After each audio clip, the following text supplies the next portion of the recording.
what made the difference between those who are successful and those who are not. To be honest, I was rather obsessed by it. By successful, I mean those who seem to be able to achieve most anything they set their mind to in order to bring about a quantifiable outcome. Results. As I took a deeper look at things, I began to understand that outcomes are driven by forces, not all of which are readily apparent. So I began looking at things from the inside out, which was more of an intuitive move on my part than anything else. Turns out there was more to my instincts than I first realized. The things you think about on the inside will eventually manifest themselves physically on the outside. Take a moment to write that down in your workbook. When we think in terms of the results we're after, we begin to understand that results are materialized by the law of cause and effect. The effect in this case is tied directly to the achievement of success in whatever form we can imagine or readily define. The cause is the culmination of everything we must do in order to achieve the effect. This is where I began to see the connection to why we do things. Our why is driven by emotions that are closely connected to the level of effort we're willing to put in to attain pleasure or avoid pain. Whether we achieve success to any great degree depends largely upon three basic principles I call the triple S theory: your story, your strategy, and your state. Take a moment to write these power words down in the spaces provided in your book. Each element of this powerful theory deserves some elaboration, so I've decided to focus on each one individually, beginning with your story. Very often, those who have achieved success have experienced a breakthrough of some kind.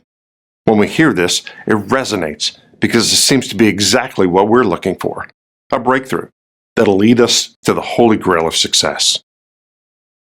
Our quest, however, begs the question exactly what sort of breakthrough we're actually looking for and how we personally define success. Each of us has a personal narrative, a story that we consistently tell ourselves we must fulfill in order to have an ideal life leading to happiness. For example, we may believe that an ideal life is defined by a certain timeline of going to college, graduating, landing a great job, finding the perfect mate, living in a specific home in a specific neighborhood, having and raising X number of children, and living life happily ever after. Your story is likely different from the one I just described, especially given the multitude of options and differences in ideals among people. But one thing has remained the same. Many people believe that in order for life to matter, they must achieve a great deal for life to equate to happiness. This way of thinking couldn't be further from the truth. Far too many of us have been conditioned to connect the elements, people, places, job, and circumstances, and the progress of our story to how it affects our happiness. And that's all well and good until our lives don't align with the story we've written or envisioned. The way each of us frames reality is diverse and unique. We interpret our experiences through the lens of our psychology, which forms the basis of our story.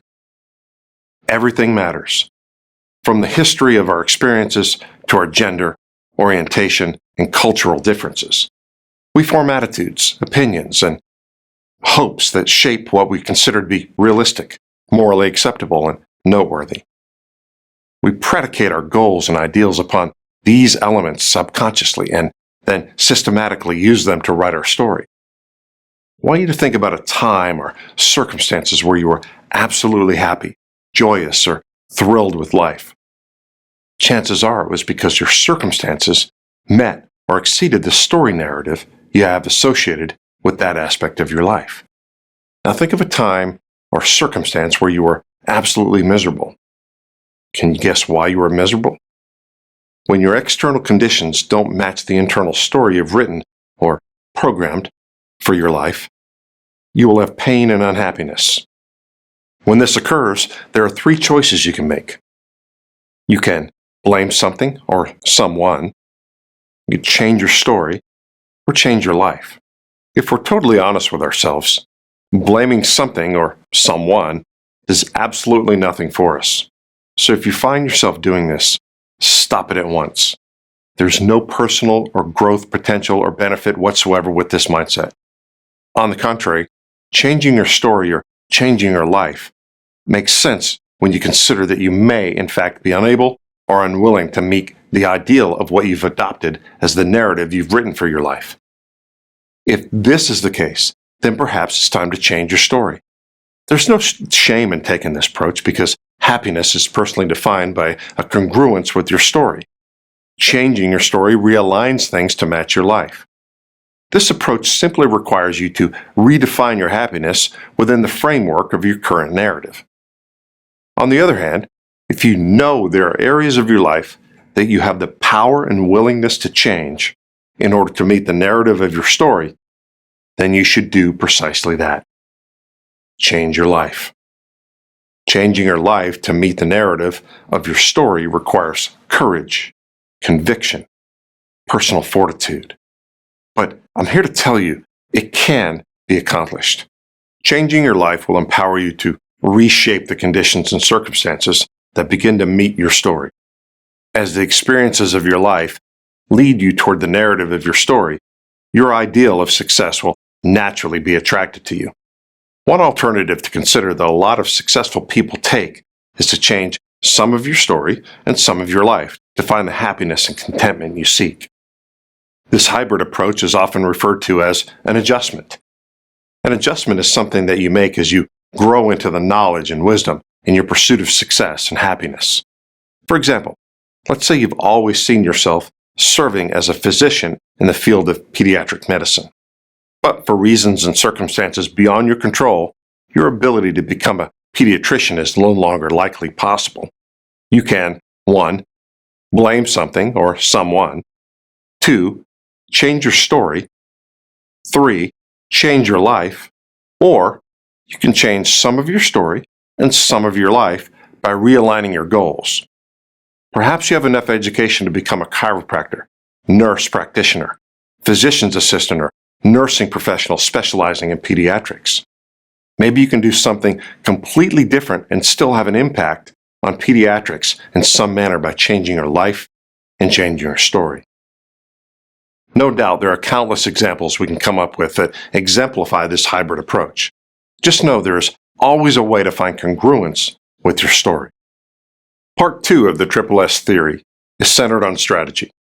While having a sound strategy is indeed a wise thing, it should be noted that strategies by themselves don't change lives.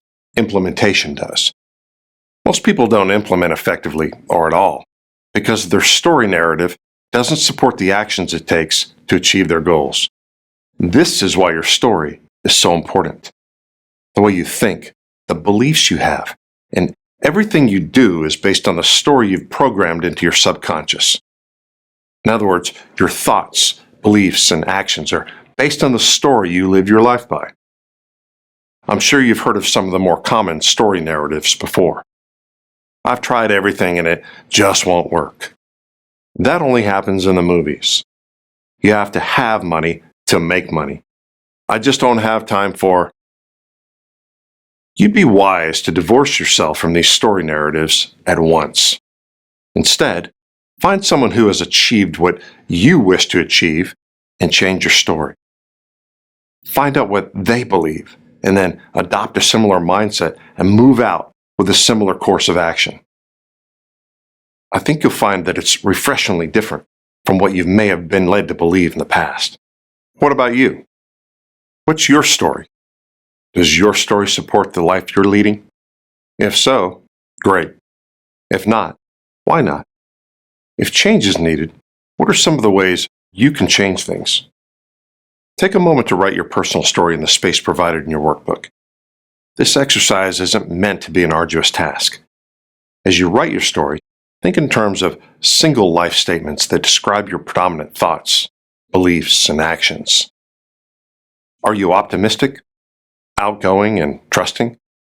Or are you just the opposite? What are the known factors that influence your thoughts, beliefs, and actions? Don't move to the next lesson until you've written the story you're currently living your life by. This exercise will help to reveal the internal programming your subconscious is currently using to influence your thoughts, beliefs, and actions.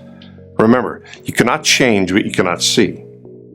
When you're finished writing, take a look at the things you need to change in order to begin reprogramming the story your subconscious requires in order to affect the changes you seek.